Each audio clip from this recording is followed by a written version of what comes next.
I got so much motherfucking design on right now. Break it down, bring it back, make it clap. I got 3 old thoughts, new block, wear that damn bitches on my line, and you know. Assalamualaikum warahmatullahi wabarakatuh. Perkenalkan, saya Gina Nurul Waqiah dari kelas KPI 5A. Di sini saya akan menjelaskan materi tentang komunikasi terapeutik.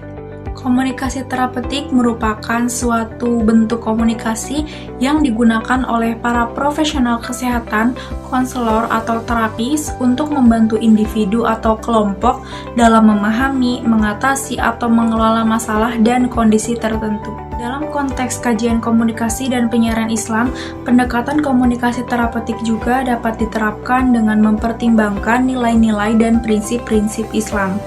Beberapa refleksi terkait komunikasi terapeutik dalam konteks kajian komunikasi dan penyiaran Islam, salah satunya yang akan saya bahas adalah tentang etika komunikasi. Etika komunikasi dalam Islam adalah konsep etika yang bisa menjadi pedoman dalam berkomunikasi sehari-hari. Etika komunikasi Islam dimaksudkan sebagai sebuah nilai-nilai yang baik, yang pantas dan memiliki manfaat ketika melakukan proses komunikasi. Apakah komunikasi itu berupa komunikasi interpersonal, komunikasi kelompok, komunikasi organisasi, atau komunikasi massa. Dalam perspektif Islam, komunikasi dipandang sebagai upaya untuk membangun hubungan secara vertikal dengan Allah SWT, biasa disebut hablum minallah, dan juga untuk menjalin komunikasi secara horizontal, yaitu hubungan dengan sesama. Beberapa nilai etika komunikasi Islam yang penting antara lain yang pertama, kejujuran. Dalam Islam, kejujuran merupakan nilai yang sangat penting dalam berkomunikasi. Seorang muslim harus selalu berbicara jujur dan tidak boleh berbohong. Yang kedua, lembut dan santun. Nabi Muhammad SAW mencontohkan tentang berkomunikasi dengan lemah lembut atau berusaha berbicara tentang hal-hal yang baik saja. Yang ketiga, tabayun. Sebelum berbicara atau menyampaikan informasi, seorang muslim harus memastikan kebenaran informasi tersebut terlebih dahulu. Dalam komunikasi Islam, pesan-pesan keislaman yang disampaikan meliputi seluruh ajaran Islam, yakni akidah, syariah, dan akhlak.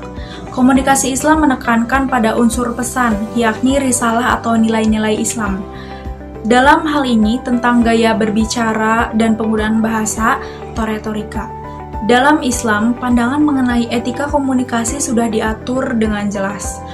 Ketika melakukan komunikasi dengan seseorang, maka sebagai komunikator harus memastikan pesan yang disampaikan bisa diterima dengan baik.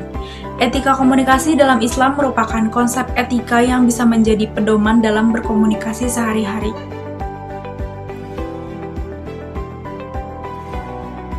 Untuk praktik komunikasi saya mungkin belum sepenuhnya sempurna karena pada dasarnya di dunia ini tidak ada yang sempurna. Apalagi saya sebagai manusia yang tidak luput dari kesalahan, tapi saya berusaha semaksimal mungkin untuk berkomunikasi sesuai dengan etika Islam, mulai dari berkata jujur, sopan, lemah lembut, dan tabayun.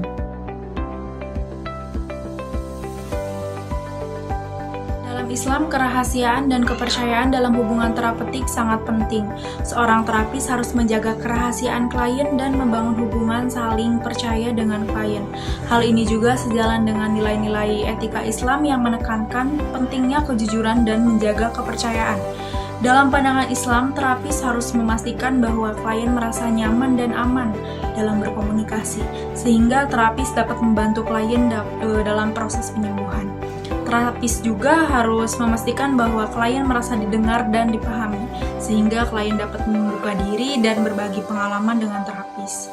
Dalam praktiknya, terapis dapat membangun hubungan terapeutik yang baik dengan cara menghargai klien, menjaga kerahasiaan klien, dan memastikan bahwa klien merasa didengar dan dipahami. Sekian penjelasan materi dari saya, kurang lebihnya mohon maaf. Wassalamualaikum warahmatullahi wabarakatuh.